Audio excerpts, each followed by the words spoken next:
Welcome back, Craig here. It is a beautiful day out here in San Francisco, and I went running this morning and was thinking, I have not made a video in a while. Let me make one on just some of the basics. And one of the most simple, basic questions I get all the time is, should I be the first person to name a number? Should you let the other person go first, or should you go first? And there are many schools of thought on it. We're gonna get into it right now.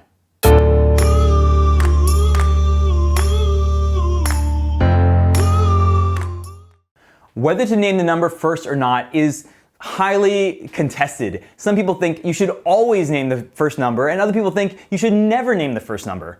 Now, which is it? The true answer, spoiler alert, is it depends. And that is why we're gonna have to dig into the nuance of this.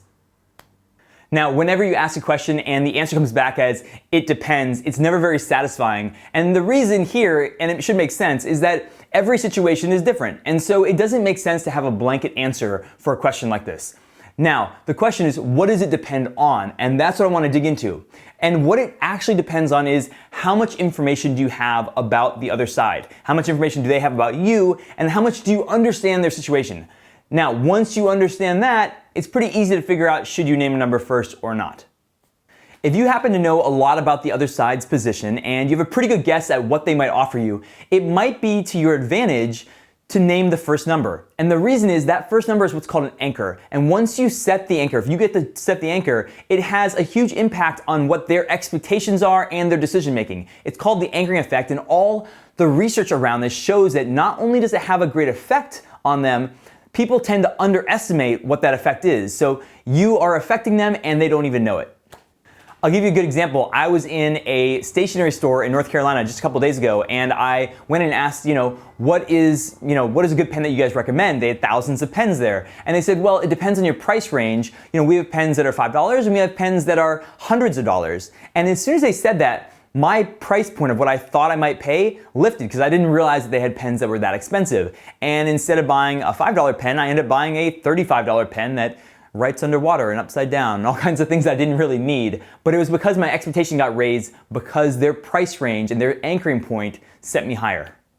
Now, if you don't know much about the other person's situation, it's probably best to wait and let them make the first offer.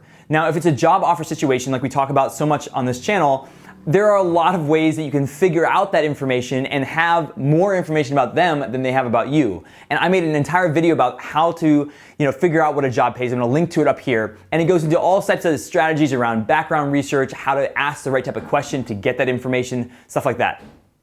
Now, there are a lot of situations where you don't actually have a chance to do any background research. So let's say that you're at the airport and they've overbooked your flight. They're looking for, a volunteer and they're gonna offer you a travel voucher. Now, if you didn't realize that you can negotiate these situations, now you do. But in this situation, you don't know things like how desperate they are, how overbooked they are, how senior the person is that you're talking to is. And so it's probably best for them to come out with the first offer of what they think the travel voucher should be and then start negotiating from there. Now, there are a couple questions that come up around this first offer thing. And the first is, how do you avoid getting moved by their anchor if they are the first ones offering? And the answer is, you should be focusing on two things. One, focus on what your expectations are from before you hear their anchor, and try to focus only on that and not focus on what their anchor is. If they offer you something, try to focus on what your expectation was before you heard that offer. And second, think about what their options are if they don't make a deal with you. If they don't hire you, if they don't offer you that travel voucher, and they don't get somebody on the plane, what is their other best alternative? If you focus on that, you're less likely to get drifted by their anchor. The other question that comes up if you're the one making the first offer is, what should the first offer be?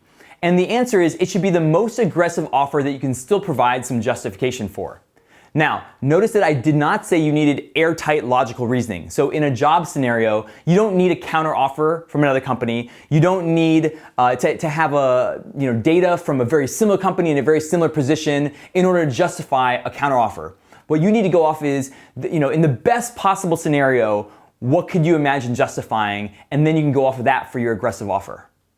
A good example of this is if you're interviewing at a very small company and you have an idea of what a top performer at a very large company nearby would make, that might be good enough. It doesn't match your scenario exactly, but it's roughly in the ballpark, and you can kind of in a hand-wavy way justify your first offer.